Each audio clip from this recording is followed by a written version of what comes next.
Muito boa noite, muito boa noite. Estamos aqui para mais um Encontro de Milhões. E, gente, o nosso Encontro de Milhões hoje é um privilégio fazer essa entrevista, porque foi uma das minhas primeiras convidadas, mas ela tem uma agenda muito cheia, muito concorrida. E as pessoas com quem eu concorro à agenda dela, é impossível concorrer, gente. E aí hoje, finalmente, eu consegui um tempinho para ela vir aqui bater um papo com a gente. Eu tô muito feliz porque ela aceitou, porque é uma pessoa que eu tenho um carinho muito especial. É uma amiga muito querida, que é a Alessandra, maravilhosa. Muito obrigada pelo seu sim, por você ter conseguido ajustar um tempinho para me dar atenção, para vir aqui participar do nosso Encontro de Milhões. Você que é uma mãe de milhões, que eu sou apaixonada por você, pela sua família e pelos seus filhos. Então, muito obrigada pelo seu sim. Imagina, que é isso? É sempre um prazer. Estar com você, conversar com você é sempre um prazer. Gente, ela é maravilhosa. Alessandra, queria que você se apresentasse, contasse para as pessoas, porque eu tô aqui, né, toda elogiando ela, falando um monte de coisa, mas ninguém sabe. Então, conta para as pessoas quem é a Alessandra. Olha só, eu sou a Alessandra Simas, sou médica oftalmologista, formada pela Universidade Federal de Goiás. Sou especialista em oftalmologia, né, médica oftalmologista, sou especialista em retina. Tudo eu fiz no serviço lá da Universidade Federal de Goiás com o Dr. Marcos Ávila. E agora vamos lá, né? Então, essa é a primeira parte. Essa é a primeira parte. Eu sou também mãe, sou esposa, sou mãe de 3 crianças, né? E mais um bebê que tá vindo. Então, sou mãe de 4, aguardando a chegada dessa 4ª criança, né? Então, é isso. Basicamente, a minha vida, resumidamente, é essa. Sou que isso, hein, gente? Quando você pensa assim, não, tá difícil, aí você lembra que a Alessandra tem 4 bebês. Porque, conta pra eles, Alessandra. O que acontece? São 4 filhos muito pequenos, na verdade, né? Eu tenho... O meu primeiro filho nasceu em agosto de 2019. Eu tava com 29 anos. E aí, 1 ano e 3 meses depois, veio meu segundo filho. 1 ano e 1 mês depois, veio meu terceiro filho, dessa vez uma moça. E agora, provavelmente 1 ano e 6 meses depois, virá a 4ª, né? Pensa, gente, 1 ano de diferença para eles. É basicamente isso, foi 1 ano de diferença de um filho para o outro, muito curto o espaço. E como que foi, assim, essa decisão para você de falar assim, não, eu quero ter muitos filhos? Ou foi algo que você deixou acontecer? Interessantíssimo. Quando eu me casei em 2015. Eu tinha 25 anos, eu considero que eu era bastante jovem na época, né?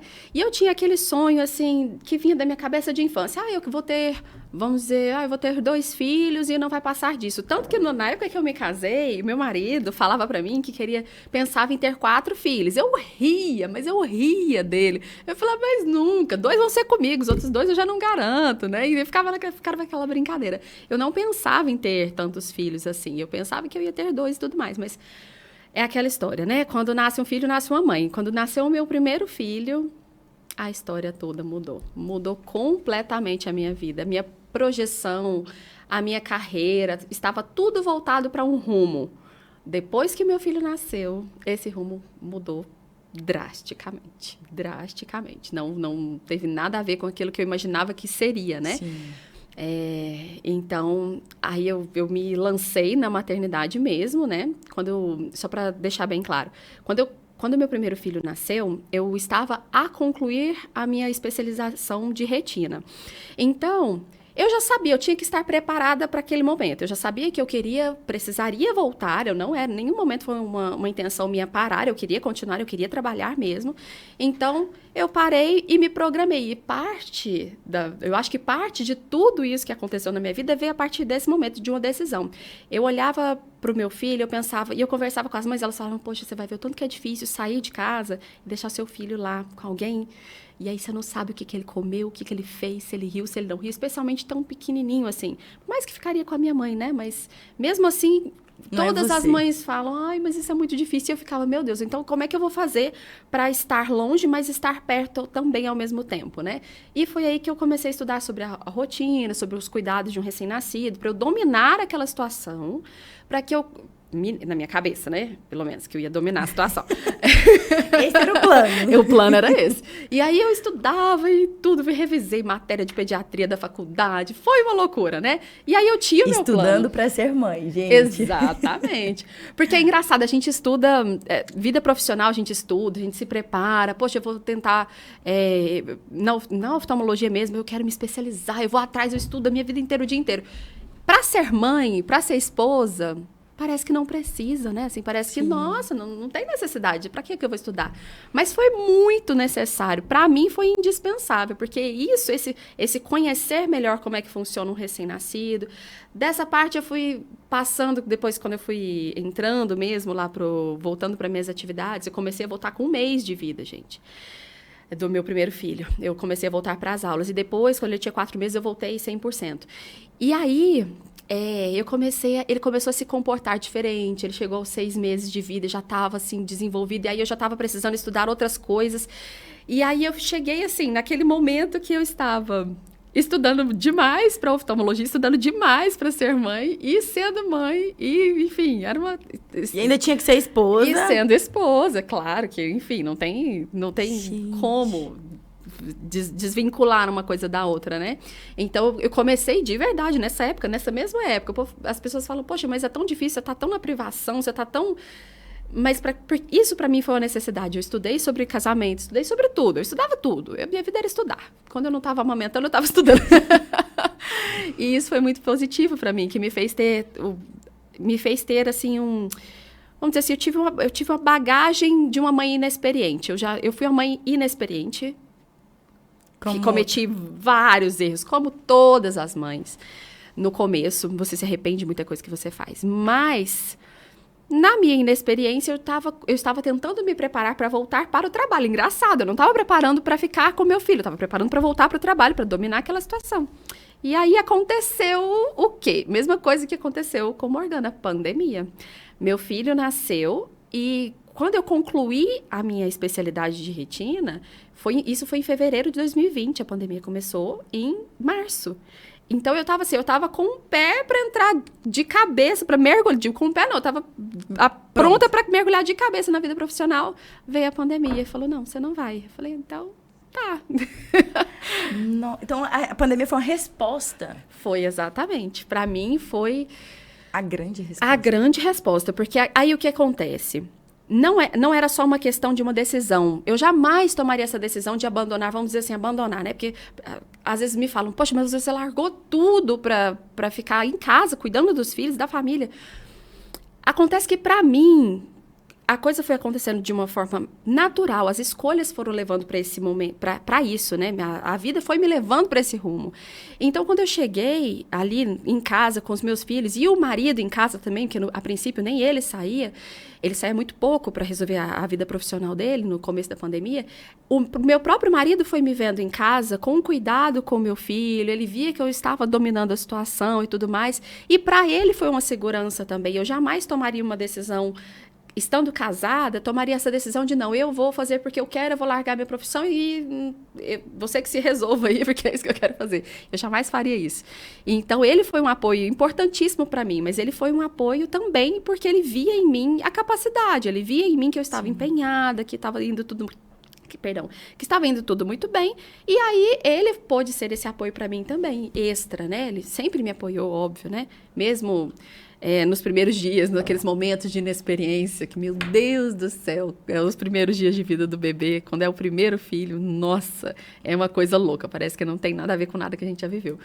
Mas até nesse momento ele me apoiava bastante. Mas aí, por conta da pandemia, tivemos essa mini experiência de viver em casa, cuidando de tudo, né? Enfim, não tinha ninguém para cuidar da casa, era eu que cuidava de tudo, e estava com um bebê de 6 meses. Então, foi assim, a gente fez um test drive da vida. Deu certo. E deu muito certo. Aquela velha história, as pessoas brincam muito, né? Eu tenho muito medo de, sei lá, por exemplo, quem não namora, né? E fala assim, eu tenho medo de namorar e dar certo, porque eu não tenho nem roupa pra isso. Aí ela tá aqui com a maternidade, né? A gente ficou em casa e aí o meu medo era dar certo, porque eu não tenho nem roupa pra isso. E deu super certo. Exatamente. Deu muito certo, graças a Deus. E aí daí você decidiu que não ia mais voltar 100%. Aí, exatamente. Quando meu filho nasceu, eu decidi que eu não voltaria 100% já, que eu não voltaria período integral como eu faria, como eu estava fazendo antes, né? Na época, eu trabalhava eu estava terminando o meu estudo em Goiânia, ainda não tinha me mudado para Anápolis, porque nosso apartamento não tinha terminado a reforma, a gente estava em Goiânia, e o meu marido vinha todos os dias para cá, né, para Anápolis, a gente ficava nesse vai e volta, tanto eu quanto ele. Então, eu já tinha definido que, pelo menos por um certo momento, quando eu voltasse para o trabalho, seria meio período, eu ia ficar e tudo mais. Então, quando meu filho nasceu, essa decisão já foi tomada. Agora, quando veio a pandemia, aí realmente mudou tudo, porque meu filho foi crescendo e eu fui vendo as demandas, eu fui vendo essas outras partes, aí foi começando aquela parte de 1 ano de idade, já estava tão desenvolvido, já tinha tanta coisa por resolver da vida dele, né? E eu ali, quanto mais eu estudava, mais eu via que, meu Deus do céu... Tá muito longe. Tanta coisa que tem que ser feita, como é que eu vou voltar para o meu trabalho, mesmo que seja em meio período, né? E foi aí que o Júlio conversou comigo, a gente conversou e decidiu. Não, isso tudo ainda estava meio que em lockdown, ninguém tinha voltado. Detalhe, Brasil, só para vocês saberem, ela só tinha um ainda. Exatamente. Esse rolê inteiro acontecendo, só existia um bebê. Um bebê. E aí acabou que entre o meu primeiro filho e o meu segundo, eu tentei voltar. Eu até voltei, eu atendia uma vez na semana. Eu tinha o meu consultório uma vez na semana. Só que o que acontece? A situação era muito peculiar, porque a minha mãe vinha de Goiânia para ficar com meu filho em Anápolis. Na época que eu retornei, o apartamento estava pronto, né? Então a gente já tinha se mudado para Anápolis antes do meu segundo filho nascer. Então, eu estava desgastando assim, né? Vó quer ficar com o neto o tempo inteiro, né? Bem um desgaste, ela queria mesmo também ficar. Mas, poxa, eu acrescentava um compromisso de uma viagem para minha mãe, porque eu não encontrava uma pessoa para ficar com meu filho daquela forma que eu tinha estudado, que seria uma forma mais ideal, e eu não me via em tempo de preparar para isso. Então, eu falei, não, enquanto eu não preparo uma pessoa, minha mãe vem. Só que nessa, eu fui percebendo que não era exatamente aquilo que eu queria, que aquilo não ia resolver o meu problema. Então, quando meu segundo filho nasceu, aí eu defini, não, agora realmente a gente vai parar, porque não tem condições, eu não vou conseguir fazer a minha vida profissional de uma forma que me agrade, porque eu amo atender meu consultório. Não é assim, eu não larguei tudo para ser mãe, assim, eu amo meu consultório até hoje, eu ainda vira e mexe, eu vou lá, atendo os pacientes de vez em quando, os amigos mais próximos, porque eu gosto demais de sentar, de conversar, eu gosto do consultório. E você sempre está estudando. Exatamente, isso não me mantém longe. Então, eu não larguei tudo. Eu converso isso muito com meu marido. Eu não paro de falar que eu converso isso muito com meu marido, né? Mas é porque essas decisões, elas não... Quando a gente está casada, elas não... É quase impossível que seja uma decisão bem tomada se é pensada só do meu lado. Não sou só eu. É a mesma coisa de maternidade. E daí acho que é um dos pontos mais difíceis da maternidade, né? É um momento em que você nota que a sua vida não é mais só sua mesma. Não tem mais a minha vida. A minha vida é, no mínimo, eu e meu filho. Aí eu tenho... O pai do meu filho está lá. Então, ele é uma terceira pessoa também. Tem que ser muito considerada. E tem os avós que estão ali em volta, que eu imagino que, meu Deus, quando eu for avó, eu vou querer estar em cima o tempo inteiro. Então, assim... Gente, os bebês são bebês e ela tá pensando, quando ela for avó, ela vai estudar para ser avó. Será que ela é ansiosa? E aí a gente pensa assim, porque a gente se coloca no lugar de todas as outras pessoas. A maternidade, ela é extremamente exigente, mas isso não é uma desculpa para eu olhar só para mim, porque esse olhar só para mim é o que normalmente leva a gente ao sofrimento na maternidade, que é o que te olha, poxa, mas é tão difícil, que eu vou ter que acordar mais um bebê, mais um puerpério, eu tô cansada, é muita coisa, eu acordo cedo, eu vou dormir tarde, tem sempre o que fazer. Pois então, é assim mesmo, a maternidade... E tá tudo bem. E é assim, tá? E é assim, é pra ser assim. A minha mãe me falou, a primeira coisa que minha mãe me falou quando eu engravidei do meu primeiro filho, quando ela descobriu, ela falou... Poxa, olha só, que maravilha. Você vai perceber de agora pra frente que a sua vida nunca mais vai ser só sua.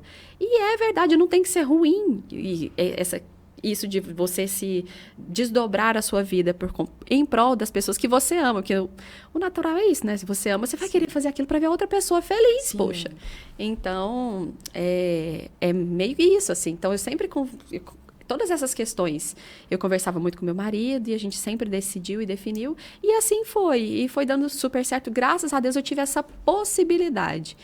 Eu não acho que isso seja indispensável para uma boa maternidade, né? Eu não acho que seja indispensável que a mãe esteja lá em cima o tempo inteiro. Mas foi uma possibilidade para mim. Então, claramente a minha vida talvez teria um rumo diferente hoje se eu não tivesse escolhido ficar em casa com os meus filhos. Se não fosse a pandemia... Exatamente, vamos começar daí, né? Se não fosse a pandemia, você tinha seguido outro caminho. Eu teria já seguido outro caminho completamente diferente. E talvez você não seria... Você acha que talvez você não teria os seus outros filhos? Tem uma grande chance de que eu não tivesse. Porque o mais provável é que eu iria me cobrar pela profissão, por gostar tanto da profissão. E talvez eu não conseguisse enxergar que, para mim, na minha situação, era possível escolher de uma forma diferente. Então, eu brinco que a vida parece aqueles filmes interativos, seriado interativo, que você vai lá e escolhe, aí de repente você tem algumas opções, aí você vai lá escolher uma e foi. Aquelas outras para trás agora perdeu, não tem mais. É mais ou menos isso a vida, né? Gente, round 7. Senhor!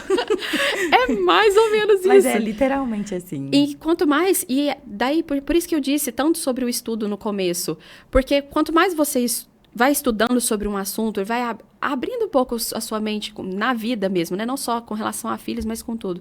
Parece que surgem mais opções diferentes, opções que antes não seriam opções na sua cabeça, porque você simplesmente não concebeu que aquilo era uma possível realidade, né?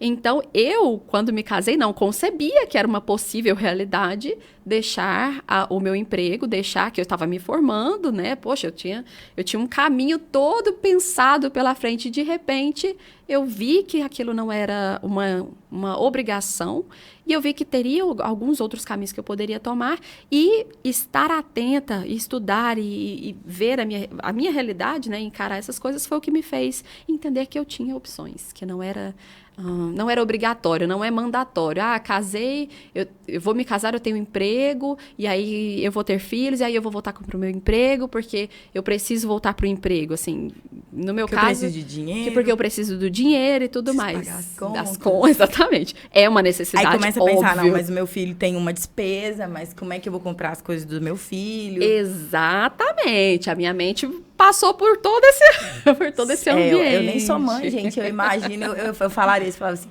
mas como é que eu vou comprar as roupas que eu quero? E se meu marido não me der dinheiro? E se eu quiser comprar um sapato e ele for caro e meu marido falar que eu não vou comprar aquele sapato? E se meu filho ficar doente? Como é que eu vou comprar os remédios? Então, tipo assim, eu acho que a gente pensa tudo isso. A gente pensa tudo isso. E é mais uma das coisas maravilhosas que aconteceu, pelo menos na minha história. É o que eu posso contar da vivência que eu tive, né? Que foi a de concluir mesmo. Eu bati o pé, eu falei, não, tava difícil, tava quase impossível para mim voltar para concluir aquilo que eu tinha começado. Mas eu falei, não, eu vou terminar. Gente, eu não sei o dia de amanhã. E eu continuo não sabendo o dia de amanhã. Hoje a minha opção é ficar em casa com os meus filhos, mas a gente não sabe o que tá para acontecer. Eu brinco com meu marido, que eu falo, poxa, a gente já chegou à conclusão, assim, eu tinha chegado a essa conclusão de felicidade na minha vida. O que era o meu objetivo de vida, de maternidade, de tudo? Olha, estando nós juntos, todo mundo aqui, tá todo mundo junto, pelo menos, para mim, poderíamos estar debaixo da ponte. Não interessa. É isso o que importa na minha vida, é que nós estejamos juntos. E aí, com o tempo, eu fui percebendo, mas existe uma realidade que, infelizmente, todos nós estamos sujeitos a ela, de que pode ser que não estejamos todos juntos. E aí, onde é que vai estar a minha felicidade? E então eu não posso viver como se a vida fosse um conto de fadas, né? Assim, eu não vivo dessa forma. Eu estou em casa, é um trabalho, assim, monstruoso, é muito trabalho. Vamos falar sobre isso, gente. Deixa eu contar um segredo para vocês já, assim, me antecipando. A maternidade, para ela, é uma profissão. Exatamente. Agora nós vamos falar sobre essa profissão dela, porque eu achei o máximo o dia que ela falou sobre isso. Eu encaro de verdade, é quase que a parte de profissão, porque se não fosse eu em casa, cuidando dos meus filhos, precisaria de ter, enfim, alguém lá, eu precisaria de uma babá, eles estariam em uma creche. Então, alguém com uma formação, precisaria estar ali em cima dos meus filhos, né? Para acolhê-los, para criá-los, para cuidar deles enquanto eu estivesse ausente, né? Então, já que estou eu não considero tratar isso de uma forma qualquer, assim, porque se não fosse eu, então seria uma pessoa capacitada. Então, poxa, por que eu não me capacito para ser ainda melhor? Porque eu conheço meus filhos. Então, isso facilita, isso melhora demais para a minha visão da maternidade, né? Que é esse tomar a responsabilidade, sabe? Eu evito terceirizar. Eu vou falar sobre esse podcast, é quase que sobre conhecimento. Adoro. As mamães que estão em casa vão ficar tipo, por que eu nunca pensei isso antes, gente? Porque eu nem sou mãe, aí eu assisto todos os stories dela e falo pra ela que ela tem que salvar tudo nos destaques, pra eu salvar tudo, porque eu vou estudar ela quando eu for ter filho, entendeu? Eu vou lá pesquisar tudo, saber tudo, porque aí eu já vou estar, eu vou meio caminho andado. Ela já encurtou, ela já estudou, ela já sabe o final. Então é isso. Então o conhecimento, ele te ajuda nisso demais. Poxa, ele te mantém responsável. Você fica menos... Olha, eu tive uma sensação de menor de culpa no meu primeiro filho. Que, poxa, eu errei demais, mas a minha sensação de culpa era menor. Porque eu entendia que, bom, olha... De repente, vai ter um filho que não vai mamar em aleitamento materno exclusivo. Não vai dar para fazer. E aí, o que eu vou fazer? Eu vou sofrer, me sentir culpada? Ou eu vou entender que eu tenho, o mundo existe, a maravilha, a tecnologia, né, alimentar, tem mamadeira, gente, que supre as necessidades do meu filho. Então, eu preciso entender que nem sempre a coisa vai acontecer daquela forma com que eu achava que iria acontecer. Eu acho que na maternidade o conhecimento também te traz isso, né? De te diminuir sua culpa. Fala, não, peraí, acontece de não dar certo aquilo que a gente planeja. E aí, eu vou me sentir culpada ou eu vou mudar o rumo lá no meu filme lá interativo, vou escolher uma outra opção e vamos agora nessa opção e vamos seguir assim bem. E entendendo que certas coisas simplesmente acontecem, né? Então... Gente, assim, você para, assim, e você fica... eu fico muito admirada, Alessandra, porque é algo, assim, é uma decisão de conhecer o ser que você está gerando. Porque hoje a gente ainda tem aquele hábito, aquela cultura. Eu nunca ia, para você ter noção, eu nunca ia olhar para a maternidade com os olhos que eu olho. E olha que eu ajudei minha mãe a cuidar dos meus 3 irmãos, que são mais novos, acompanhei. Eu sei, tipo assim, tudo. Por quê? Porque eu vi minha mãe fazendo todo aquele processo de saber quando a criança está com dor, quando a criança chora, quando ela troca de fase. Por ser muito apaixonada por psicologia, estudei muito também sobre. Mas nada se compara a você que gerou uma vida, a uma mãe que gera uma vida. Eu posso pegar a minha filhada, que eu amo como se fosse minha filha. E, tipo assim, levar para minha casa, cuidar, me entregar, me doar por inteira. Mas nada se compara ao cuidado de uma mãe. Perfeito, é exatamente isso. Não tem como. Considero eu a parte mais difícil da maternidade é o primeiro filho e o primeiro e o segundo, já digo por quê. O primeiro filho... Por conta da inexperiência. Você não conhece exatamente o que era. Assim, é o que você está dizendo. Eu posso até entender. Eu era pediatra, eu era médica. Eu sabia de pediatria. Eu entendi o que era o cuidado de uma criança. Eu sabia dos choros, das cólicas, de como resolver. Na teoria, estava tudo certo. Eu entendia, mas eu não entendia que o choro do meu filho... não tem nada a ver com o choro de uma criança. Dói em um lugar totalmente diferente. É um outro lugar do coração que dói. Então, antes de ter o primeiro filho, a gente não coloca isso na balança. A gente não tem como colocar porque a gente não conhece. A gente não sabe o que é ter um filho nosso, no nosso braço. E quando chega o primeiro filho, muda completamente tudo aquilo que você imaginava que seria. Porque, obviamente, a gente não está muito acostumado, né? Eu falo que, assim, não é que seja errado ter isso como objetivo, mas na vida, quando a gente tem um objetivo de conforto, de que eu quero ter uma vida, eu quero trabalhar para ter meu dinheiro, para eu poder chegar na minha casa e já ter alguém contratado, para eu não precisar fazer nada, né? Para eu não precisar lá me desdobrar ainda em casa, trabalhar fora e trabalhar dentro de casa. Mas pensando única e exclusivamente em conforto. Quando eu vivo a minha vida pensando nisso, o meu primeiro filho vai ser um baque horroroso para minha vida, porque eu não é confortável, entende? Eu imagino. Não é confortável. A gente perde noites e noites, uma atrás da outra, de sono. A mãe, nos primeiros dias, nos primeiros meses até... Gente, olha, minha terceira filha. A minha terceira filha acordava de hora em hora até o 7º mês de vida. E eu já tinha 2 pequenininhos para cuidar. Então, assim... É um desgaste físico, é um desgaste tão grande que se a gente fica muito voltada só para o nosso desgaste, aí é que está o problema. A gente não consegue cuidar direito do filho, a gente se sente estressada demais por ter que levantar de madrugada, a gente de repente quer conferir, não é que seja errado, o pai tem que participar mesmo, o pai está ali, poxa, né? É pai, ele quer participar. E se for perguntar para os homens, poxa, chega um filho, é meu filho, deixa eu fazer alguma coisa. Mas acontece que especialmente um recém-nascido, quando chega um filho na nossa vida, né? O pai, assim, resolve, mas não é a mãe, né? Ele fica perdido, tipo, e aí? Exatamente. Eu não sei nem segurar e se machucar e... O papel do pai é uma coisa que, gente, precisaria ser estudada, porque o coitado do pai, além de estar... Ele também, assim como a mãe, né? A mãe estava lá profissional, tinha vários papéis na vida, aí ela adquiriu um novo papel, que acaba sendo o papel mais importante, pelo menos nos primeiros meses de vida, é o que toma todo o seu tempo, e você se esforça para tentar fazer aquele papel bem, mas você é inexperiente, vai ser difícil pra caramba o primeiro filho. E é por isso que é tão difícil a maternidade. Agora o papel do pai, ele também é novo nessa história. Ele não entende ao certo o que está se passando hormonalmente com você, porque de fato é diferente uma TPM, é diferente de qualquer coisa, um pós-parto. Então ele não entende a criança, ele não entende você, ele não entende, ele quer tentar gerenciar tudo, ele tem um pai e uma mãe que querem ver o bebê o tempo inteiro, mas a mãe tá lá cansada. O coitado do pai... Ele tá numa função muito difícil. Gente, o quebra-cabeça de 1000 peças, resumido em 2 pessoas. Eu imagino ele sozinho querendo montar um quebra-cabeça de 1000 peças. É mais ou menos isso. E mais voltando àquela coisa, quando a gente tá muito focada no...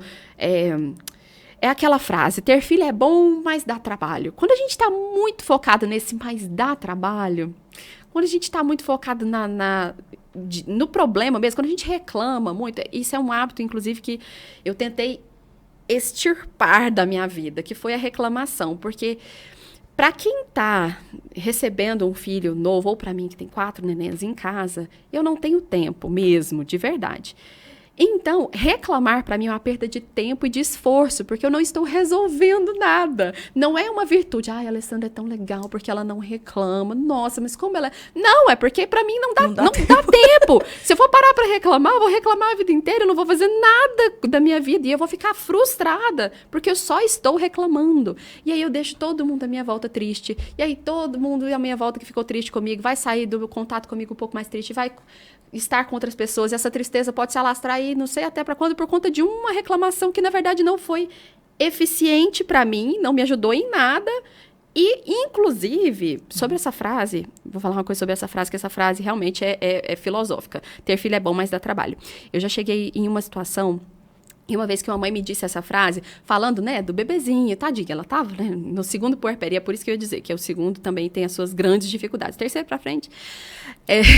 Vamos ver quando a Claudinha chegar. Exatamente. Porque a Mariana já não dormiu. A Mariana já não dormiu, então assim, mas aí pelo menos todo o resto estava resolvido. Eu sabia que eu ia dar conta de mais de um filho, porque você fica assim, nossa, vem o segundo, e agora? Como é que eu faço? E se você der conta de administrar os dois, né? Aí no terceiro já sabe. Aí no terceiro você já sabe que você dá conta, então é assim. Então, gente, eu tava onde? A moça que te falou a frase. E aí, isso, perdão. Gente, cabeça de grávida não funciona muito bem. Então, assim, quem não sabe, saibam. Entendam, conheçam. Não funciona.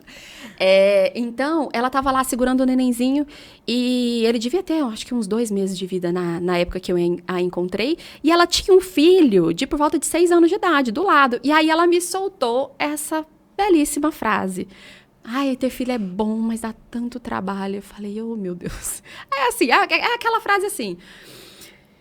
provavelmente não vão me ver dizendo ela, mas eu também não vou cortar, porque eu entendo genuinamente. Dá trabalho mesmo, poxa. Dá muito trabalho. Isso tem que ser entendido acima de qualquer coisa. Mas o que acontece é que a parte prejudicial dessa frase, ela não é prejudicial só para mim, ela pode ser prejudicial para as outras pessoas. Eu fiquei imaginando a cabeça daquela criança, o filho dela não estava distraído, ele estava olhando para a gente, ele estava escutando a nossa conversa. Ele não quer ter filho. O que será que passou pela cabeça dessa criança de ouvir que a mãe dele falando assim, ai, ter filho é bom, mas dá trabalho. Ele não filtrou que a mãe estava cansada, que a mãe estava... porque é um bebê pequeno, que estava dando muito trabalho, que não sei... Ele provavelmente levou aquilo pro lado pessoal. Eu dou trabalho para minha mãe, meu Deus do céu, que coisa horrorosa. Eu não sei enfim, quem tá me ouvindo deve lembrar, não sei se você lembra também, mas quando eu era pequena, uma das minhas maiores chateações, e olha que minha mãe não me cobrava nada, uma das minhas maiores chateações era dar esse trabalho para minha mãe. Sim. Ela nem falava e eu já não queria dar o trabalho. Eu me lembro de uma situação que eu tomei uma medicação e eu tive alucinações. Eu estava por volta dos meus 6, 7 anos de idade. E eu lá de noite, né, acordada, tendo alucinações e tudo mais, e de vez em quando eu tinha uns períodos de clareza e eu olhava para minha mãe e eu via que eu estava no meu quarto, estava de noite, de madrugada, minha irmã do lado, e a minha mãe ali do meu lado, e eu só conseguia dizer para minha mãe, mãe, me desculpa, eu não queria estar dando esse trabalho para a senhora, eu sei que a senhora tem que trabalhar, mas eu não queria, mas é que eu não estou dando conta. E eu me lembro claramente da minha mãe quase que rindo de mim, minha filha, não preocupa com isso. Isso não é preocupação, eu estou aqui para isso. Você tem a mamãe para isso. E poxa, o problema do reclamar seria meio que vir um hábito, né? Sim. Quando você começa a reclamar você simplesmente não percebe. Você não percebe que às vezes pode ser muito prejudicial uma reclamação que você faz. Porque você, de repente, como uma reclamação é o quê? Eu tô falando de alguma coisa que eu tô sentindo. Sim. Mas de repente eu tô desconsiderando o que as outras pessoas que estão ao meu redor estão sentindo também. E o que elas estão fazendo, né? Porque elas se esforçam, às vezes, para poder estar ali na sua companhia. E, gente, é engraçado isso. Eu tô aqui refletindo, gente. Sempre que eu posso, né? Que o meu dia também não tá lá muitas essas coisas, mas que eu posso, eu vou na sua casa pra gente tomar um café. E eu nunca te ouvi dizer que algo está difícil.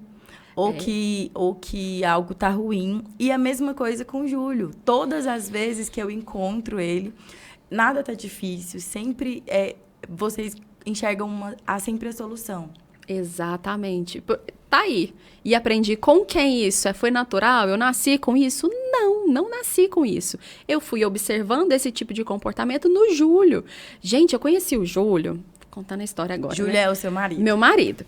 Eu conheci, ele estava na residência de ortopedia. É uma das residências mais ele puxadas. Ele é o melhor ortopedista de Anápolis, tá bom? Só pra constar que não existe ortopedista melhor que ele em Anápolis, ele é o melhor. Gente, eu vou dizer uma coisa. Olha... Eu sou muito fã, não sirvo de base. Eu também não sirvo eu sou esposa, mas honestamente falando, eu me arrisco a dizer que ele é dos melhores médicos do Brasil. Por quê? Porque ele tinha essa postura desde sempre. Eu o conheci numa época extremamente conturbada da vida dele. Ele estava sob uma demanda. Ele não tinha filho, né? Então, ele não estava fazendo aquilo para se desdobrar em prol de um nenenzinho, que era o filho dele e tudo mais. Ele estava fazendo aquilo em prol da profissão dele, porque ele sabia que aquilo ia dar... Enfim, e ele não reclamava por um segundo. Ele ia dormir, às vezes, 1h da manhã, acordava às 3 da manhã. E, às vezes, era uma semana inteira desse jeito. Eu estava lá perto ainda, como namorada dele, eu olhava aquilo e falava, gente, que hora que vai ter reclamação aqui, gente? Que hora que ele vai falar assim, não acredito. Nossa, tá vendo? É uma vergonha, porque a gente vai dormir 11 horas da noite e pensa assim, eu vou acordar às 5. Você deixa o despertador até 7 e não faz nada. Procrastinando. Tá vendo, Carmele? E o pior de tudo é que era meio isso. Eu peguei isso dele. E ele me falava muito, eu perguntava, eu era curiosa demais para entender como é que funcionava a cabeça dele, porque eu falava, mas gente, eu quero ser assim, já pensou se eu fosse assim, que maravilhoso que seria, né? Porque eu não era mesmo, não tinha nada a ver com isso, eu era da que reclamava do começo ao fim até o final, durante, depois e após, e antes mesmo. E eu vou falar até 2050, era reclamação. Pra você não esquecer. Exatamente. E aí eu fui perguntando para ele, eu fui entendendo a forma de vida dele, que era de, poxa, eu tô aqui vivo, caramba. Eu estou aqui. É uma coisa assim, é uma coisa singular, é uma coisa raríssima. Eu estou vivendo a minha vida hoje de novo. Então, para que eu vou acordar e vou reclamar, sendo que, meu Deus, a vida tá ruim, tá difícil, mas poderia ser muito pior. Eu poderia não estar respirando agora. E aí? E eu ia reclamar como agora? Eu vou reclamar para sempre? Não, gente, vamos embora, vamos para frente, vamos para cima, né? E eu ouvia aquilo, eu achava o máximo, né? Eu falava, ei, que maravilha, nunca vou conseguir você assim. Aí, 5 anos depois, 10 anos depois, eis-me aqui. Exatamente, nascendo o filho, te nasce essa abertura, o coração... Quando vem o filho, o coração dilata, não tem jeito, não tem jeito. E eu acho que é a única forma que a gente tem de se preparar mesmo para a maternidade. Além de estudar, né, a vida prática da coisa, né, como é que é dar um banho no recém-nascido sozinha, por exemplo. Eu tive que passar por isso várias vezes no meu primeiro filho. Eu estava sozinha, o Júlio trabalhava, às vezes viajava, chegava em casa e já tinha passado a hora do banho. E eu me deparei com a situação. O meu neném chorando, eu não sabia dar um banho no meu filho sozinha. Cadê a toalha, gente? Eu não vou soltar o menino pequenininho, escorregadio. Como é que eu vou soltar? E o sabão e a toalha? Como é que rola esse banho? Não tem como. Mas você sabia dar banho em outros bebês? Sabia, mas aí meu filho... No seu é diferente. Depois que nasce o filho, a cabeça da gente entorta. A gente não consegue juntar A com B, com você lá, com seu filho chorando. É o seu filho, o seu recém-nascidinho, aquela coisa mais linda, o mundo tá chorando, esgoelando. E você não tá sendo capaz nem de dar um banho naquela criança, minha gente. Aí você fica naquela loucura, né? Então, o conhecimento ele vem muito para te ajudar nisso, mas você também tem que ter para que esse coração dilate, né? Eu costumo discutir. Gente, eu discuto isso tudo com o Júlio. Lá em casa é podcast disso o dia inteiro. A gente fala. Literalmente, gente. Eu acho que a gente deveria. A gente senta e discute inúmeros assuntos. Eu já pensei que a gente deveria ligar uma câmera ali, ó. Estamos perdendo uma oportunidade. Enquanto a gente conversa, a gente devia estar ligando uma câmera e gravando. Acho porque, Big Brother de milhões dos dois. Porque o coração, depois que você tem o filho, ele vai dilatar. Eu não quero, a maternidade é muito difícil. Sei lá, uma mãe que... Acho que é raríssimo, não sei nem se isso existe, mas arrependi. Não interessa, seu coração vai dobrar de tamanho, vai caber mais amor ali naquele coração. Só que ele pode dilatar de uma forma rasgada, despedaçando completamente de uma hora para outra, porque eu não quero, porque eu estou resistindo. E aí ele vai ficar lá, grande, com as suas cicatrizes, ou eu posso permitir que ele cresça e ele se torne mais elástico e caiba mais amor dentro daquele coração. Então, são essas duas formas. Ou você luta, né, que seria mais essa visão. Não é que não seja difícil, não é romantizar a maternidade, entende? É porque é difícil pra caramba, mas... Assim, poxa, por que você quis ter um filho no final das contas? No final das contas, mais ou menos é isso. A maioria das pessoas, né? Elas têm um filho querendo. Poxa, eu casei, quero ter um filho. Lembra disso na hora que seu filho estiver lá chorando? Que você quis ter aquela criança, gente. Você desejou. Lembrando do ponto de vista do Júlio, que eu não consegui entender, que depois que eu tive filho, eu fui entender. Meu Deus do céu, será que eu estaria mais feliz se meu filho não estivesse chorando? Se meu filho não estivesse chorando, seria uma coisa extremamente grave. Seria gravíssimo. Eu preciso que meu filho chore, gente. Que ele dê trabalho, que ele acorde de madrugada, porque recém-nascido é assim. Porque eu quis ter meus filhos, entende? Então, assim, não é bem romantizar, é abraçar, é entender a minha responsabilidade como mãe daquele ser humano que não pediu para nascer. Eu convidei ele para o mundo, eu trouxe essa vida. E eu tenho a responsabilidade de cuidar dele, sim, em todos os aspectos, né? Nossa, então... é engraçado e tanto quanto pesado, assim, essa expressão que você usou agora. Porque muitas vezes, quando a gente faz encontro de jovem, na nossa fase de adolescência, muitos adolescentes, eu já participei de muitos encontros, já vivi muitos encontros e já trabalhei em muitos encontros e muitos adolescentes, em momentos de oração, eles choram. E por inúmeras vezes aconteceu comigo, por várias vezes em discussão com a minha mãe, com meu pai, em alguma situação, eu usava muito essa frase de que eu não pedi para nascer. E nesses encontros religiosos, a gente sente ali a presença de Deus e a gente fala muito isso. Mas eu nem sequer pedi para nascer. Exatamente. Então, quando você está ali diante de um cenário, quando você já é adulto, quando você é adolescente, você fala, eu nem pedi para nascer. E agora você escuta de uma mãe que fala assim, não, ele não pediu para nascer. Exatamente. Eu dei uma vida para ele. Exatamente. Eu trouxe ele até aqui.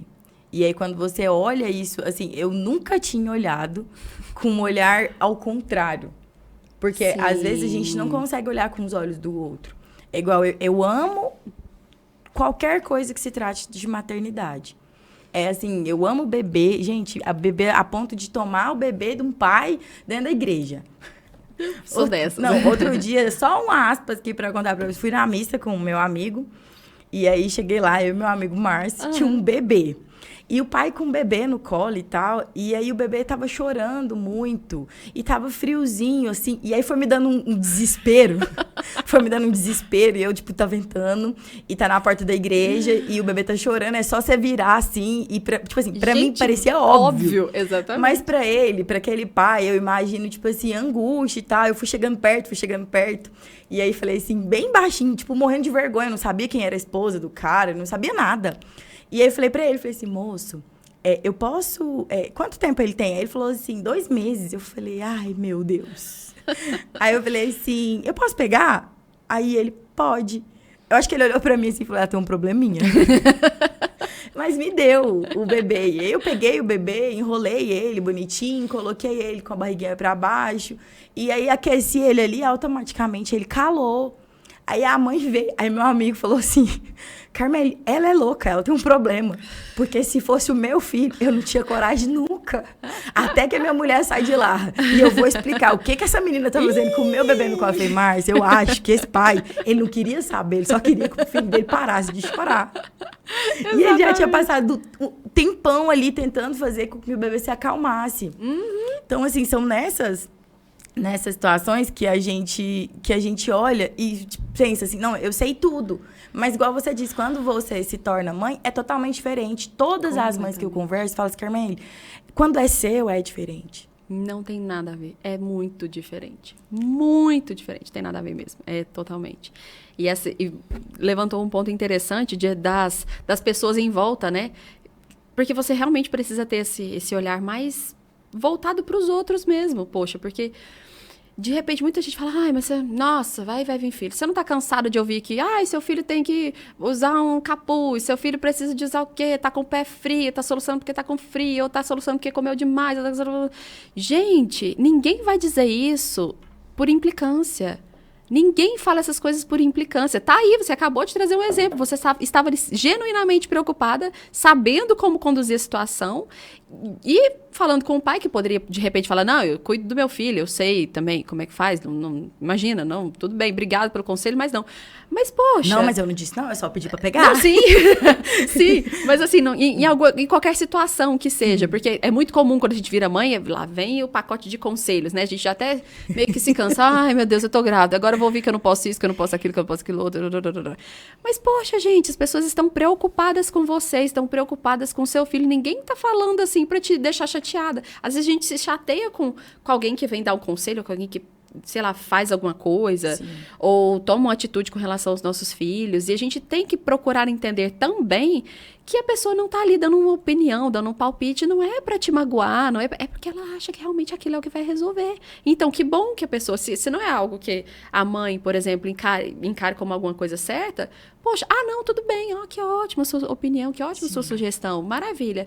Não receba aquilo como uma alfinetada, como uma coisa ruim, porque já é tanta coisa pra gente receber como peso, né? Vamos dizer assim, não precisa acrescentar peso. A maioria das pessoas não estão te cutucando, elas estão tentando te ajudar. Então, quando vem alguém dando opinião, tente, né, ser receptiva, pelo menos com a intenção. Salve pelo menos a intenção que essa pessoa teve em vir conversar com você.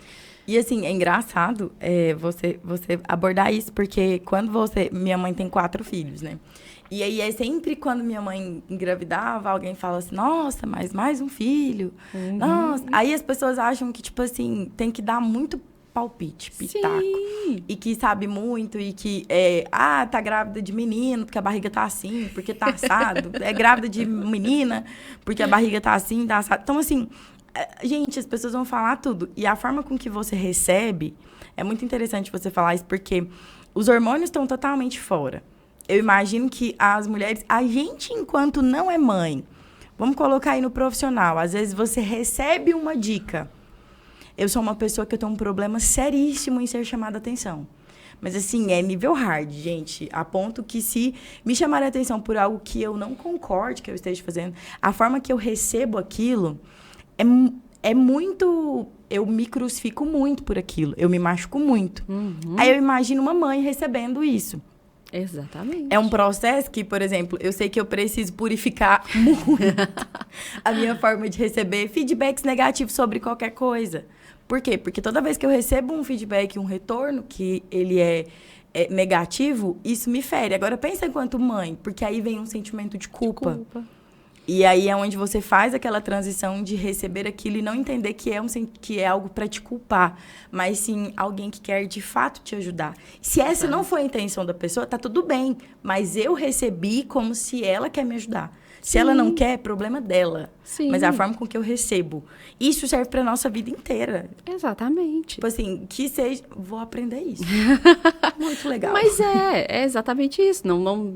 A opinião das outras pessoas e tudo mais. E é por isso que a gente tem que ter a consciência do que a gente tá fazendo mesmo. Assim, poxa, eu tô segura do que eu tô fazendo. Então, eu consigo filtrar. Eu consigo não levar aquilo para um lado pessoal da culpa de, poxa, eu estou fazendo um mau trabalho. Porque, olha, fulano tá me dizendo isso. Então, porque provavelmente eu tô fazendo errado. Não, eu tenho claro na minha cabeça o que eu estou fazendo. Eu conheço, eu domino essa minha situação da maternidade. E eu sei que, além de tudo, eu sei que nem todo mundo tá querendo me alfinetar. E a maioria das pessoas, de fato, a maioria das pessoas não está. Quando a gente para, a gente pensa, quantas vezes a gente não dá um conselho para uma pessoa que realmente não foi pedida? É porque a gente não... Qual que é o problema? A gente é muito voltado pra gente mesmo, né? Sim. E na maternidade isso tende a piorar muito. E é por isso que eu acho que a gente tem que fazer um esforço para olhar cada vez mais para as outras pessoas, porque não é a intenção das outras pessoas, às vezes. E realmente não é. Então, a gente se dói, às vezes, por umas coisas assim, porque... tá querendo... Eu sou mãe, por exemplo. Eu sou mãe, eu fico em casa o tempo inteiro e eu estou buscando a aprovação, vamos dizer assim, do meu marido. Eu quero que meu marido me aprove, que ele me elogie, que ele me veja como uma boa mãe. Tá, tudo bem. Louvável, mas eu não posso fazer as coisas que eu faço só pensando nisso. Eu estou sendo mãe dos meus filhos em casa, por quê? Porque eu quero que eles tenham a melhor educação possível e imaginável, porque eu acho que eu consigo prover isso para eles. Porque se eu achasse, no momento que eu achar que eu não estou conseguindo fazer isso, que eu estou mais atrapalhando do que ajudando, poxa, eu estou em casa para isso, então eu vou sair de casa.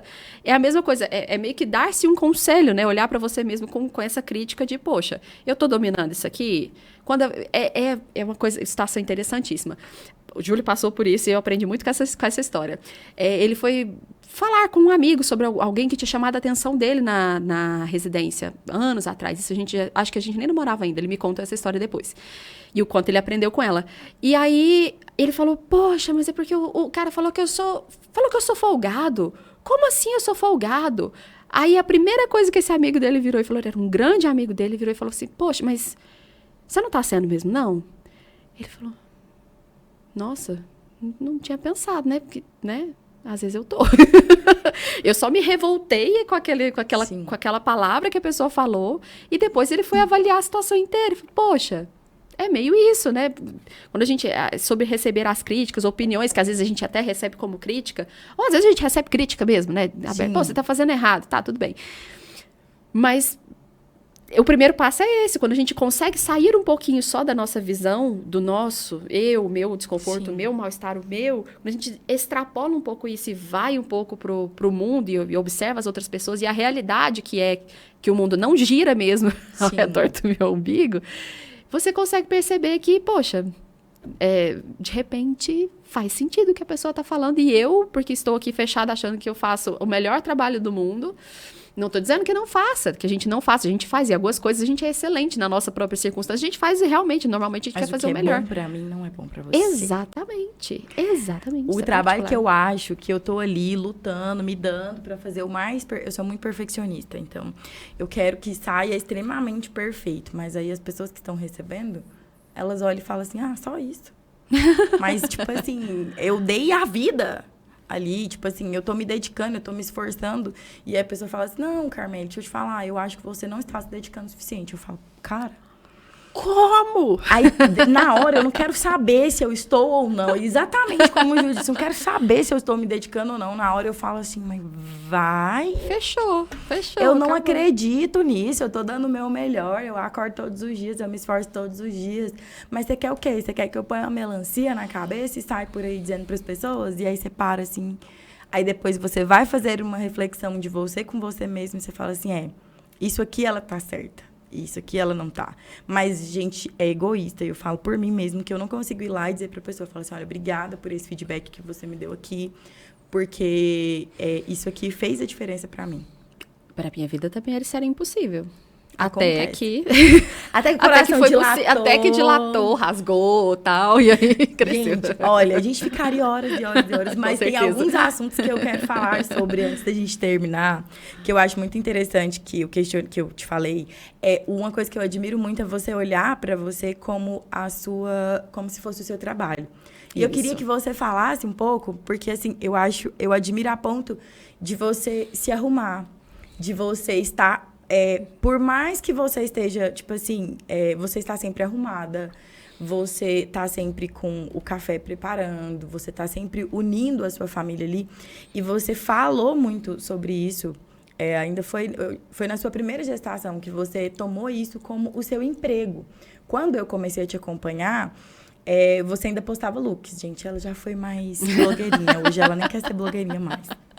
Mas aí você postava, e eu falava assim, gente, é muito interessante, porque se todas, e não tô falando que é errado ou que é certo, porque cada um tem a sua realidade, o seu nível de cansaço, o seu nível de dedicação, mas eu achei interessante você olhar com esses olhos, e quantas mães têm vontade de olhar com esses olhos, e às vezes falta uma pessoa, assim, que fala assim, não, você consegue. Exatamente.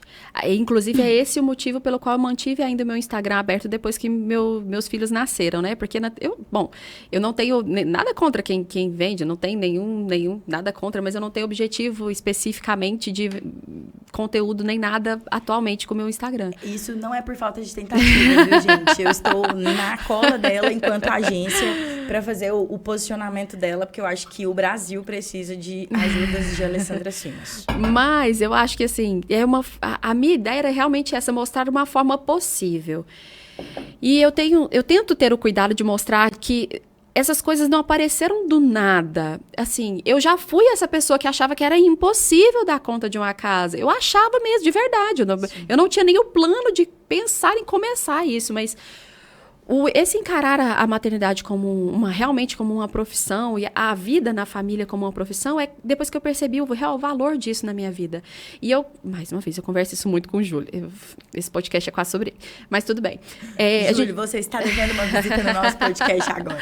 Só para você se apresentar, as pessoas saberem quem é você. A gente conversa sobre isso, de que, poxa, se eu não tivesse me entregado tanto aos poucos, óbvio que aos poucos, gente, eu arrumava só a minha pia, já falei isso em alguns dos meus vídeos, eu arrumava só a pia de noite e pronto, eu não fazia mais nada, eu não tinha plano com meus filhos, eu não tinha plano de brincadeira, eu não pensava em nada, eu só comecei com um passo, esse foi o meu primeiro passo, e a partir dele, eu fui me abrindo a possibilidade de que, bom, se eu dei conta 3 dias seguidos de manter a minha pia limpa, eu acho que eu consigo me arrumar de manhã também, todos os dias, vou tentar. Aí eu arrumava e me arrumava de manhã.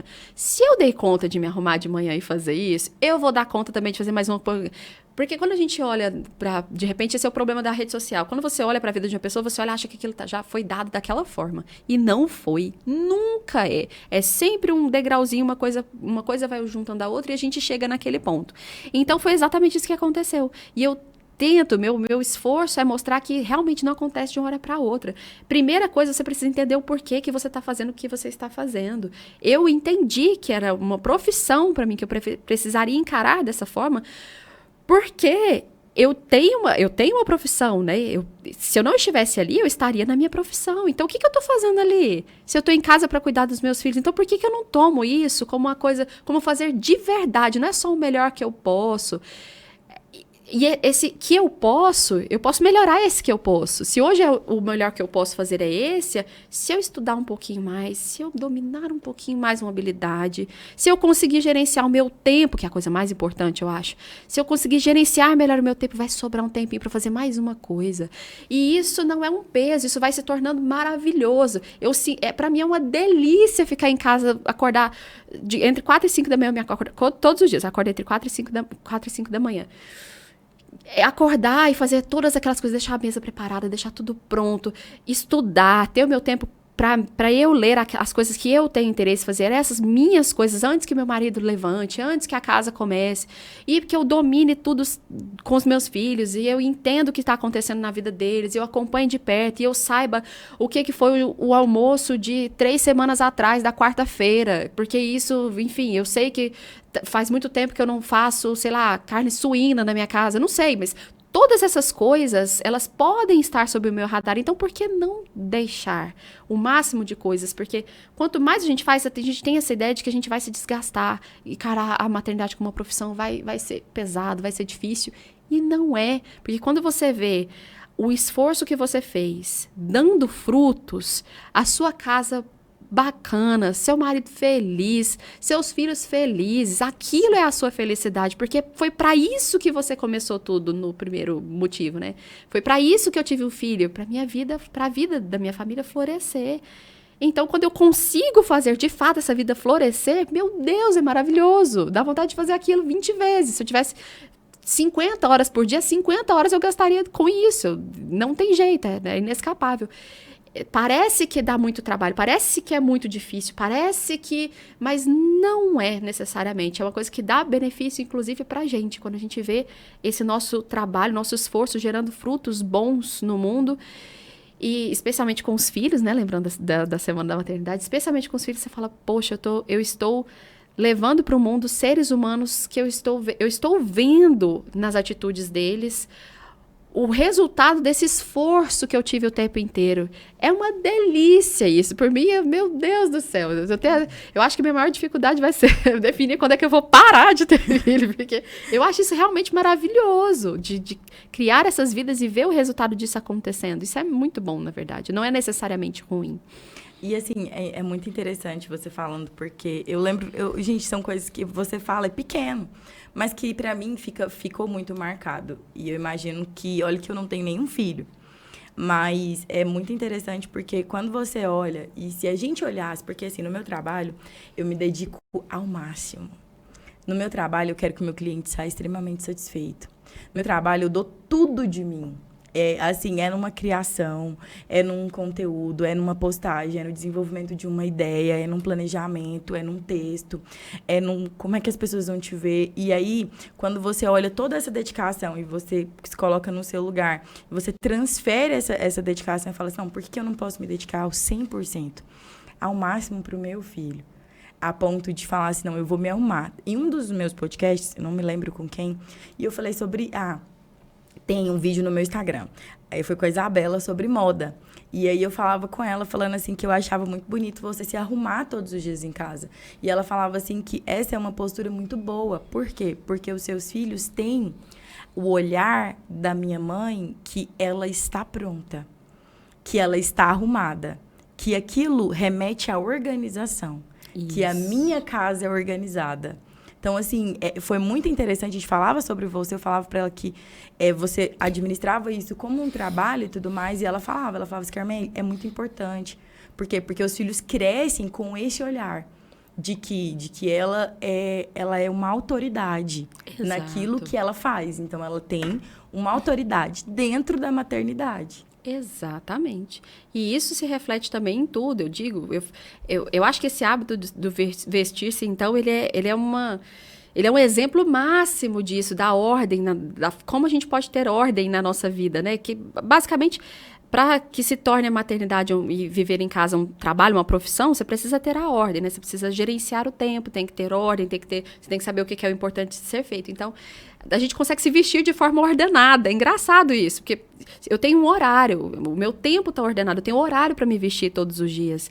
Eu tenho a qualidade estética da forma como eu estou me mostrando para o mundo, também tem como ter ordem nessa qualidade estética, tem como ter um pouco mais de qualidade. Eu não tô falando de comprar roupas nem nada, com aquilo que a gente já tem mesmo em casa. Dá pra você, todo mundo tem, até com a roupa, pra quem tem roupa de ficar em casa, vamos dizer assim, eu já não tenho mais essa categoria, mas quem tem, eu tenho minhas roupas de ficar em casa. Você tem aquela que você acha que você tá mais bonitinho, você tem aquela roupa que você olha assim e fala, essa de ficar em casa, qualquer eu tô mais coisa, gatinha. Isabela pode te ajudar. Exatamente. Então, e você tem também essa questão com os filhos, isso é muito importante, porque não só na questão dele me ver como autoridade, mas ele perceber que eu dou valor para a forma como eu estou me vestindo diante do mundo, eu estou considerando as pessoas que estão ali ao meu redor. Eu não estou olhando só para mim, e eles conseguem, observando isso, claro que agora estão muito pequenos, mas primeiro adquirindo esse hábito de ver que tá sempre todo mundo arrumado dentro da minha casa. Gente, mas tá sempre todo mundo bem vestido, tá sempre... Sim. Todo mundo, não fica ninguém... Lá na minha casa, por exemplo, né? Ninguém fica sem camisa, tá todo mundo assim, vestidinho, bonitinho, né? Em ordem. Poxa, que maravilha que é isso, né? Que a gente tem essa ordem em tudo e mostrando pros filhos até essa questão do respeito com as outras pessoas, né? Sim. Outra coisa... Nosso tempo está esgotado, gente. Mas isso aqui também, eu acho que as mamães vão gostar muito desse assunto. É uma outra coisa que você faz. É sobre você ensinar os seus filhos. E é muito engraçado, porque, gente, a Mariana estava lendo um livro lá. Ela tem 1 ano. 1 ano e ela estava aqui... Você achava, assim, que ela estava lendo tudo que estava lá. E eu achei isso muito interessante. E, assim, eu percebo que cada um tá numa fase, mas todos... degustam da mesma coisa. Exatamente. Todos eles têm... Quando você pensa na hora de ensinar algum hábito para o filho, o que eu vou ensinar para o meu filho? Qual que é a importância, sei lá, de ensinar guardar um brinquedo, de ensinar pegar um livrinho ali, folhear, ou eles me verem folheando um livro, eu mesma lendo enquanto eles estão brincando. Qual que é a importância disso, né? Aquilo é um argumento para eles. Eu estou fazendo assim, estou trilhando um caminho, estou pavimentando para facilitar que eles sigam nesse caminho. Então, isso é muito importante para quando a gente fala de criação de filhos, porque eles não têm essa noção, né? Gente, ela apresentou a impressora. Eu achei o máximo. É verdade. A impressora, gente, eu achei o máximo. Eu me senti assim, lá em 2000, eu me senti uma criança sendo apresentada a impressora. Eu olhei para aquela impressora, eu tava cheia de coisa para fazer no escritório, eu falei... Quer saber? Eu vou trazer essa meninada toda aqui pra dentro. Trouxe eles lá pra dentro do escritório enquanto eu imprimia o material lá que eu precisava. Daí eles estavam lá, né? Vendo a impressora. Eles me perguntaram, mamãe, mas o que é isso? Eu falei, meu filho, normalmente eu não trabalho enquanto eles estão dormindo, né? Quando eu tô mexendo na impressora. Não, meu filho, é impressora. Nossa, mas desenha, né? Eu falei, você viu tanto que ela desenha rápido? Ai, como é que ela desenha rápido assim? O Fabiano mais velho perguntando. Eu falei, meu filho, também, eu acho isso impressionante. Essa impressora é impressionante. Porque se fosse eu fazer isso aqui, eu ia demorar demais. Então, mostrar essas coisas, né? A gente se encanta muito pouco com o mundo, porque para que aquilo já tá dado, já passou pelo nosso intelecto, mas, pô, lembra a primeira vez que você teve o contato com uma impressora, que saía aqueles papéis? Pelo menos, eu queria fazer um monte de coisa lá no computador e imprimir tudo, porque eu achava o máximo aquilo.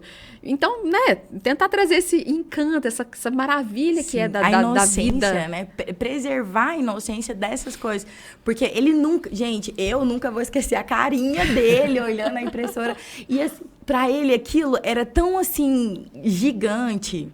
E aí entra essa questão de um todo mesmo, igual você falou dos brinquedos. Ontem mesmo você postou um vídeo que você deu um tempo, e aí eles conseguiam administrar a questão do relógio com o horário que precisava guardar os brinquedos. E a Mariana tem 1 ano, gente. Aí ela olha o comportamento de um, ela olha o comportamento de outro. Aí humildezinha, ela pega o dela e vai guardar também, porque eu, no lugar dela, ficaria com vergonha.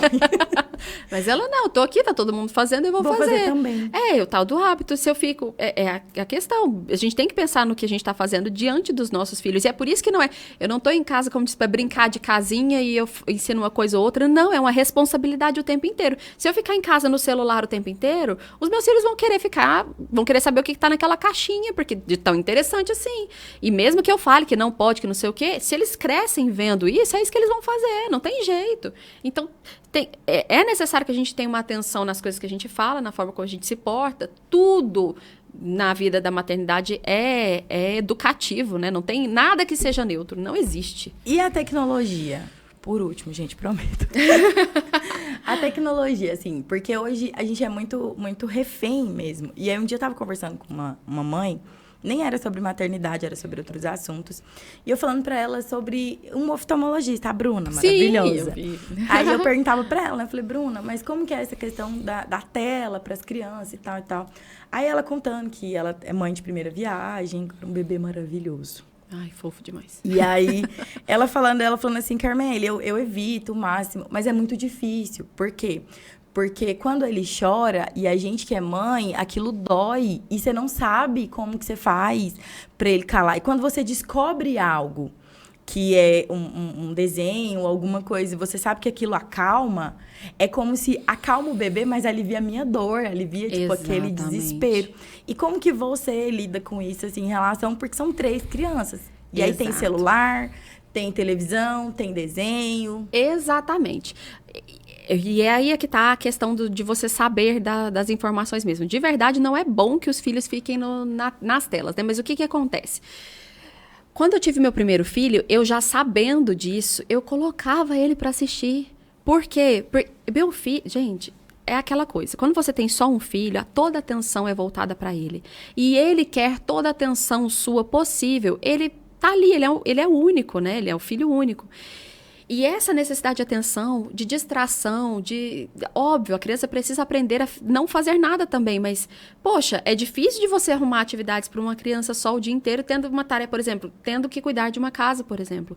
Então, no meu primeiro filho, eu usei tela. Chegou ao ponto de eu ter que tirar, porque ele só dormia se ele estava assistindo televisão. Eu sabia de que isso poderia acontecer, mas é exatamente a mesma coisa que a Bruna pensou, e é por isso que eu digo, quando a gente é mãe, a gente não sabe. A gente depende de certas coisas, a gente quer acalmar o nosso filho. Agora veio outro ponto. Depois que nasceu o meu segundo filho, que meu primeiro filho começou a se encantar demais. E esse é o papel, eu acho, da mãe também, de fazer com que o filho se encante por esse novo bebê, que torne a relação deles o mais intensa e melhor possível, né? Acabou o problema da tela na minha casa, porque daí eles já se bastavam, entende? O Fabiano, ele estava acordado, quando o Julinho estava muito pequenininho, ele só queria que o Julinho acordasse para ele ficar ali em volta, entende? Era a televisão dele agora, só que era muito melhor, porque era a vida real. Aí ele podia buscar fralda, ele podia fazer tudo em volta do irmão. E é claro que eu me esforçava para tornar aquele momento ainda melhor, né? Então, atualmente, eles assistem, eles têm o momento do filme no fim de semana, quando o pai tá em casa, que de repente eu preciso conversar, ou de repente eu preciso, às vezes nas nossas visitas mesmo, eu sento eles lá, fica um pouquinho ali na tela, porque não faz mal, eu não dependo daquilo mais. Sim. Eu entendo que é bom, igual dar doce pra criança acima de 2 anos, gente. Igual dar doce pra criança. Mariana não come doce. Não. Mas eu sei que não é o melhor, poxa, a gente sabe que nutricionalmente não é o melhor, mas é bom pra caramba. Eu não vou privar, por opção, eu não privo meus filhos dessas coisas, porque pelo malefício, porque eu mesma como um monte de doce. Tem até uns cookies de mentira. Tem. Então, assim, eu não privo eles completamente de telas nem nada, mas por quê? Porque eu já dominei esse assunto, eu já sei qual é a influência negativa que as telas têm, e quando em algum momento começa a passar da conta, aconteceu dias atrás. Eu falei pro Júlio, falei, amor, a gente tá colocando os meninos demais, eu sei que tá numa época específica, mas isso traz malefícios.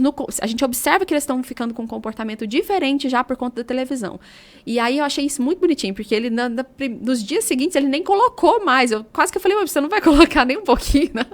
Ele, não, eu entendi, e é verdade, eu notei, isso é óbvio, tá na cara o que acontece. Então a gente precisa saber para dosar, mas não dá para ficar assim, não dá para ser radical nas coisas, desconsiderando o caso concreto ali, naquele meu dia. Eu estou com 3 filhos pequenininhos, de repente eu quero receber uma visita, eu estou feliz, animada, querendo conversar, e meus filhos demandam de mim o dia inteiro, porque eu estou ali o dia inteiro. Sim. Se eu não os coloco em uma tela, qual que é a opção? Eu não vou conversar. Eu não vou ter uma conversa de qualidade com uma amiga, com a pessoa que está ali, ou de repente uma necessidade, vem um prestador de serviço na minha casa e eu preciso conversar com essa pessoa para que eu não exponha meus filhos a um risco, sei lá, alguém vai trocar alguma coisa, uma porta, uma janela, qualquer coisa de vidro, alguma coisa que quebre. Então, eu entendo que a tela não é para ter, e não é mesmo, eu sou contra telas, eu sou a mãe contra telas, mais eu exponho os meus filhos, porque eu já dominei, eu já entendo e eu já assim, dosa. Eu doso e eu não coloco meus filhos na televisão para descansar.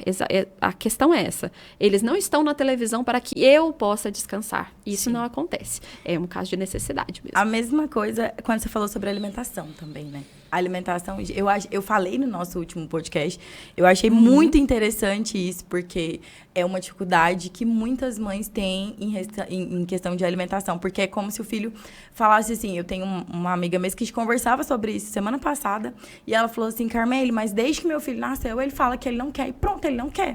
Eu falei, mas seu filho não sabe o que ele quer e o que ele não quer, você é quem conduz. Exatamente, a gente tem que pegar essa responsabilidade de entender como é que funciona uma criança, saber, é claro que eu não vou forçar meu filho, vai comer isso aqui, enfiar água lá abaixo, eu não vou fazer isso com os meus filhos, mas eu tenho que entender como que funciona a cabeça de uma criança, como que funciona a alimentação dela, o que seria o ideal, não para que tornar daquilo minha obstinação, eu só vou conseguir se meu filho comer esse pedaço de chuchu, eu só vou ficar feliz se ele... Não, mas eu preciso entender quais são as minhas ferramentas para chegar até lá. E filho é isso, eles não sabem mesmo, quanto menorzinhos eles são, menos eles têm essa noção, e eles precisam que nós guiemos eles pelo caminho de, bom, esse aqui que é o certo, meu filho.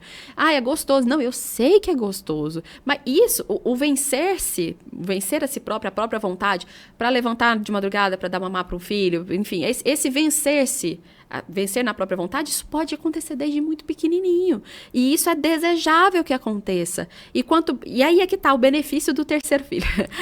Quanto mais filhos, quanto mais crianças tem numa casa, mais você entende a necessidade disso. Porque imaginem se eu for fazer um cardápio diferente para cada gosto alimentar na minha casa. Temos eu, o Júlio e 3 meninos, agora vai ter o quarto. São 6 cardápios diferentes. É impossível fazer uma coisa dessas. Ai, meu filho não quer esse suco, então eu vou lá fazer um outro suco para você. Não! E eu entendo que a gente tem essa vontade. O próprio Júlio, de vez em quando, fala, mãe, não posso, deixa, né?